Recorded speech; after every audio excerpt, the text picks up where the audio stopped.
ilmu keterampilan para santri setelah selama ini dididik di pesantren. Kita sangat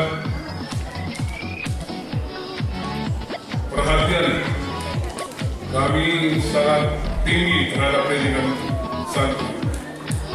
Karena itu bagian dari misi pemerintah kami ke depan adalah pengembangan pendidikan budaya atau pesantren di Kabupaten Aceh Tengah ini.